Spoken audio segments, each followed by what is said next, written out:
Hello, this is Nirvana. We will be presenting ECG hardware classification using Wavelet transform and different neural network architectures, paper ID 882. The co-authors are Bhakti, Kolwadkar, Angita Rauta, Siddhi Handal, and under the guidance of Dr. Vaishali Ingle of EATC, CIP. Sorry, we could not use the webcam because it seems we could not share the screen properly with the webcam on in other recording sites other than PPT. That is PowerPoint resolution. So, without much further ado, we'll go on for the presentation. So the presentation outline is introduction, convergence, transform, convolution neural networks, scaling mechanisms, convolutional LSTM, database use, and methodology. There is a conclusion. So combination of two powerful methods in convergence, transform, proper fine-tuning of CNNs to make extremely robust and accurate predictions with a small training data set. Increase our understanding of the features that agrees with CNNs. And here are the formulas for continuous wavelet transform. We can see that it's a correlation formula using the input function or fx and the mother wavelet, and we have the method of getting the input function back with the inverse transform. The continuous wavelet transform mathematical signal processing tool for primarily aimed at image compression, image denoising, etc. It has become famous in feature extraction and classification as well. And in this work, we have used the model wavelet, and there are many applications of ECG and EEG analysis and financial time series analysis. We have used ECG analysis for our work. The CNN model statistics are as follows. We can see the memory and the parameters. We'll be discussing them further. The accuracies for image classification. These are the architectures of VGG16 and VGG19. The VGG16 has a scaling mechanism of repetitive blocks with convolutional layers with 3x3 kernel size and 2 convolutional layers of the first 2 blocks and 3 convolution for the remaining. Max pooling layer is used at each block for spatial pooling, which is used for faster training and very high number of parameters and very high memory requirements are the disadvantages of this model. We can see the number of parameters for VGG16 and VGG19 has the same scaling mechanism with a few more layers. The Result 50 and Result 50 V2 was introduced by Microsoft to introduce scaling mechanisms to increase the number of layers to even 171 from 50 to 171. We have the identity linkage that is just taking x and adding it to fx plus x. So if we change the fx to f of x to convolutional neural networks functions, we have this method of ResNet, and we have the residual block V2 which covers the entire ReLU activation like the ResNet V1. So it uses skip connections. The residual connections are simply used for the activation of previous layers, while the layers which are skipped continue training. Drastic reduction in the number of parameters and required memory while simply repeating VGG blocks in the main network, very famous for transfer learning tasks. It basically has two pathways while back propagation and hence preserving information. We can see there is a huge reduction in parameters and the memory size required. So we have inception V3. It has the following features that is present diagrammatically, which we'll be discussing in the next. It has factorized convolution, breaking up larger convolution into sequential convolution, that is 3x3 convolution, 3x1 and 1x3, or 1x3 and 3x1. Small convolution with lesser parameters to compute, and finer spatial areas where the convolution operation takes place, basically smaller and smaller. We have asymmetric convolution, proposed to reduce the number of parameters, example 2x2 instead of 3x3.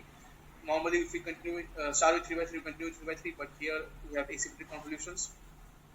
We have auxiliary classifiers, smaller say inserted in the main model as regularizers, and grid size reduction. We can see there is not much reduction in the size for inception V3 from Result V2. The parameters are almost. So to solve that, we have used it was founded by scientists in Google who have inception Result V2 to introduce skip connections of ResNet into inception blocks. The inception model was further improved by introducing residual links like the original ResNet, including a pointwise convolution in each residual linkage as the inception Result V2.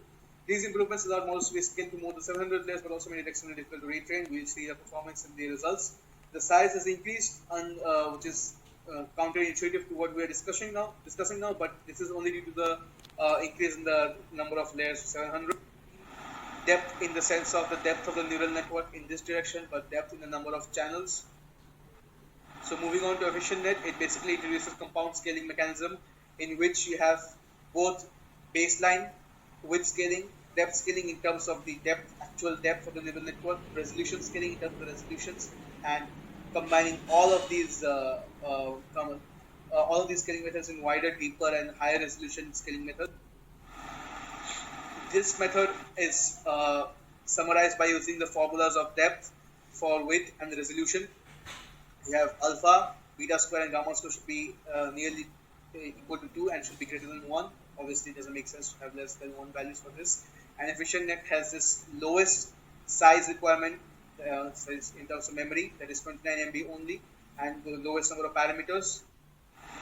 So moving on to our theory in using wavelet features, continuous wavelet with neural networks. We use convolutional STM, but before moving on to convolutional STM, we'll just look at the traditional STM formula and the internal structure, which basically summarizes in the formulas. We can see the activation function, which has the weight connection of the input, the hidden, and the output. So we have the sigma activation and tanh activation. Now we move on to convolutional. If we remove the normal multiplications and perform convolutions on the weights of the filters, we get the convolutional systems. This slide basically just discussed what I just discussed. We have 1D, 2D or 3D data that can be used in convolutional. We're taking the scaleogram frame by frame, so we have taken 2D convolutional. We have used 2D convolutional because the y-axis of scalograms is frequency and the x-axis is time. So here in the database use, we see that there is a huge skewness in the data set in favor of normal beats. The classes are normal, superventricular, ventricular, fusion, and unknown beats. So we had to sample 1,000 samples from each type to make the data set uniform, and for testing 400 samples were used, 1,000 samples were used for. Now here is a simple methodology. We extracted the wavelet transform using Python library of pi wavelets. The data set had a padding till 186.